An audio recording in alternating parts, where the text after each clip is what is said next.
किसी भी चीज़ से मनुष्य सबल नहीं हो सकता सिवाय आत्मा के। आत्मा ही आपको समर्थ कर सकता है, लेकिन सबसे पहले उसमें आपके अंदर धर्म स्थापना होनी चाहिए। और धर्मी की स्थापना करने के लिए मंदिर, मस्जिद और चर्च बनाने से होगा नहीं।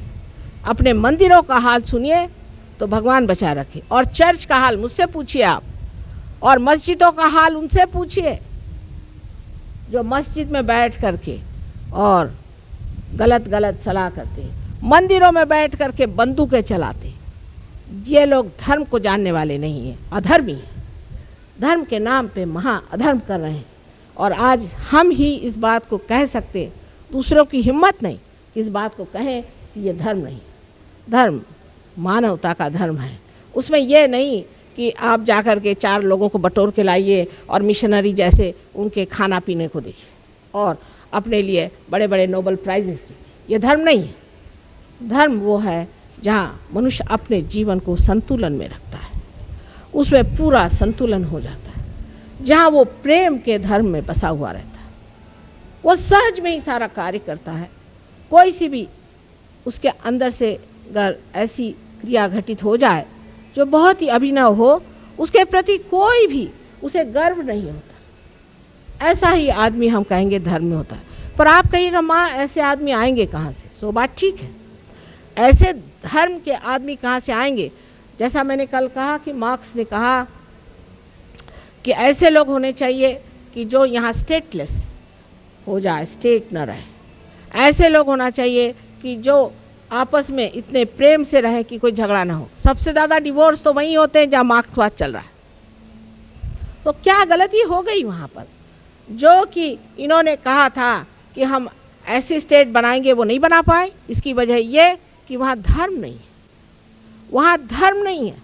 और धर्म हमारे अंदर स्थापित करना बहुत ही आसान चीज़ है। जब कुंडलिनी का जागरण होता है तो हमारे नाभि चक्र में जब कुंडलिनी आती है तो उसके प्रकाश से हमारे अंदर आपो आप धर्म जागृत हो जाता है। अधर्मी से अधर्मी मनुष्य भी धर्म में उतर जाता है। पर जो मनुष्य अंदर से धार्मिक है उसके लिए कुंडलिनी का जागरण बहुत ही आसान है। अब बहुत से लोग ऐसे भी होते हैं कि जो धर्म के नाम में अनेक गलतियां कर जाते हैं। वो सीधे साधे भोले भाले लोग होते हैं। जैसे ये बता रहे थे, हमने ऐसे बहुत सारे देखे, विलायत में भी देखे और यहाँ भी देखे हैं, जो कि गुरुओं के चक्कर में घूम पड़ते हैं और उसमें पैसा देते हैं और उनके चरण छूते हैं और उनसे सोचते हैं कि भाई अगर हमारा गुरु जाएगा स्वर्ग में तो हमें भी साथ ले जाएगा। लेकिन वो तो नर्क में जा रहे हैं और उनके साथ सभी नर्क में जाने वाले। उसके लिए पैसा देकर के आप नर्क जा रहे हैं। एक बात आपको जान लेना चाहिए कि कोई सा भी गुरु जो रुपया पैसा मांगता है वो सद्गुरु नहीं हो सकता। आप परमात्मा को खरीद नहीं सकते। आप कुंडलिनी को पैसा दिखाकर जागरूक नहीं कर सकते। वो वही चीज़ है जो मनुष्य कर सकता है कि वो पैसे से लुभा सकता है लोगों को। लेकिन कुंडलिनी एक जीवंत शक्ति है, शुद्ध इच्छा है, और कोई सा भी शुद्ध मनुष्य पैसे से जीता नहीं जा सकता, ना खरीदा जा सकता। इसलिए आप जान लीजिए कि कोई भी आदमी आपसे यह कहे कि तुम्हारे कुंडलिनी जागरण का इतना पैसा दो या तुम्हारे आत्म साक्षात्कार इतना पैसा दो, तो उस पर विश्वास नहीं करना चाहिए। लेकिन फिर यह प्रश्न किया जाता है कि यह धर्म की शक्ति क्यों बढ़ाई जाए और धर्म में शक्ति रहने से क्या फ़ायदा हो, जो बिल्कुल पर्याप्त है। सही बात है कि अगर आप धर्म की बात कर रहे हैं, संतुलन की बात कर रहे हैं और अति में नहीं जाना चाहिए इसकी बात कर रहे हैं, तो आखिर क्यों? जब आप कोई प्लेन को देखते हैं जो आकाश में उड़ता है, उसके उड़ान से पहले देखा जाता है कि वो संतुलित है या नहीं, उसके सब पेंच कसे हुए हैं या नहीं, वो सब पूरी तरह से जुटा हुआ है या नहीं। उसी प्रकार धर्म से मनुष्य में वो शक्ति आती है जिससे वो उड्डान कर सकता है। उसका उड्डान बहुत आसान और बिल्कुल सीधा पहुंचता है अपने लक्ष्य की ओर जब वो धर्म में खड़ा होता है। बाह्य के धर्मों की मैं बिल्कुल भी नहीं बात कर रही हूँ, लेकिन अंदर के अपने धर्म होते हैं। जैसे कार्मट की बैलेंसी जो 4 है, ये उसके धर्म है। कार्बन का धर्म है कि उसकी 4 वैलेंसी, और उसी प्रकार हमारी 10 वैलेंसी है, हमारे 10 धर्म हैं। उन 10 धर्मों को हमें संभालना चाहिए, और जब तक हम उन 10 धर्मों में संतुलित नहीं होते हैं तब तक हमारी उड़ान नहीं हो सकती। पर आज का सहयोग और तरह का है।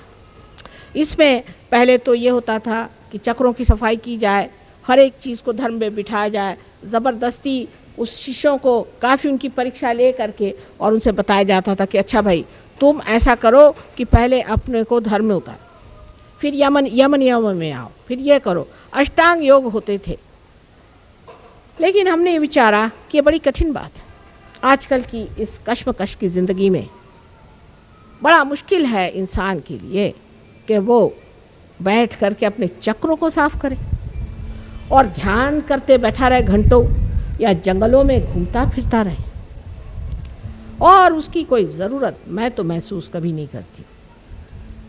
पर एक कार्य करना था, वो ये कि इस उड़ान को पहले बना लो, किसी तरह से टिमटिमाता क्यों न हो, पर आत्मा का दिया इनके चित्त में भर दो।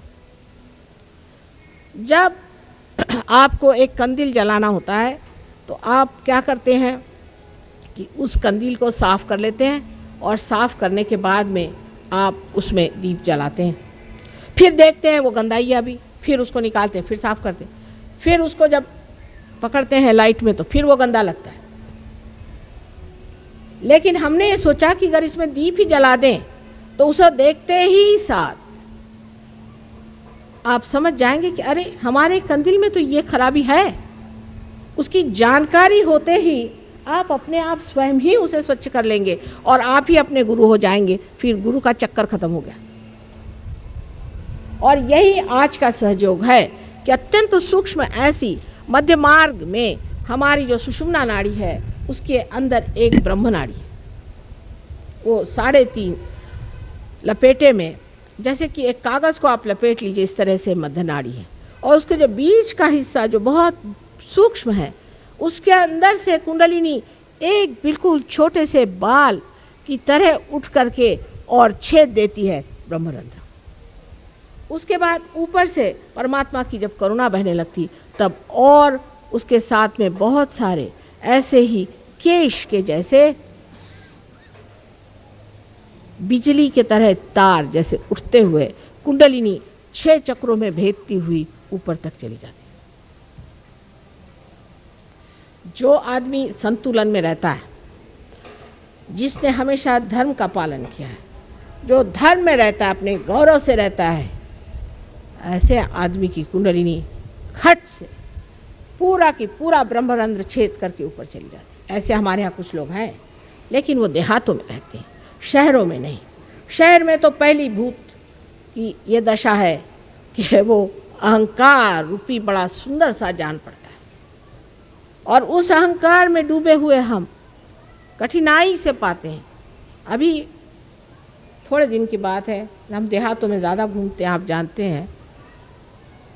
4-5 दिन हुए होंगे, एक गांव है अस्त गांव, जो कि बहुत ही छोटा गांव है। और उस गांव में बहुत दूर दूर से लोग अपने बैलगाड़ी में पैदल आए, हज़ारों की तादाद। और कुछ नहीं, मैंने कहा ऐसे हाथ करो, और थोड़ा सा संतुलन दिया। बताओ कितनों के हाथ में ठंडक आ रही, सबके सबने हाथ उठा दिए और सबने बता दिया कि हमने पार हो गए, और बस खुश हो गए, उनकी शक्लें बदल गई। अब लोग कहते हैं कि माँ आप तो देहाती लोगों को ज़्यादा पसंद करती हैं, और जो मराठी में कहते हैं जेकार आंजले गांजले उन्हीं को आप देखती हैं, और जो धड़धाकट है उनको नहीं जानती। मैंने कहा भाई धड़धाकट तो कोई परमात्मा की ओर तो आए। जो शहरों में रहने वाले लोग हैं उन पे जो मैंने कल आपको बात बताई थी कि अधोगति की ओर जा रहे, चित्त उनका हमेशा गलत ही चीज़ों की तरफ जाता है, जहाँ नहीं जाना चाहिए वहीं जाता है। उसकी वजह यह है कि हमने अपना जो मार्ग लिया हुआ है वो उल्टा है। इसको उलटना चाहिए, इसको ऊपर की ओर लाना चाहिए, ऊर्ध्व गति में जाना चाहिए। सो कैसे? पूरी सिस्टम बदलना चाहिए। मैंने कल आपसे कहा जब तक ये पूरी सिस्टम नहीं बदलेगी तब तक हम लोग ठीक नहीं हो सकते। और ये बदलना हम लोगों का कार्य है कि जब हम योगी जन हो जाएंगे तो अपने आप सिस्टम बदल जाएगी। आखिर सिस्टम भी तो इंसान ने बनाई है और दूसरी सिस्टम भी यही योगी जन बनाएंगे जहाँ हम ऊर्ध्वगति को प्राप्त होंगे। इस ऊर्ध्वगति को प्राप्त होने से आप सत्य को जानेंगे,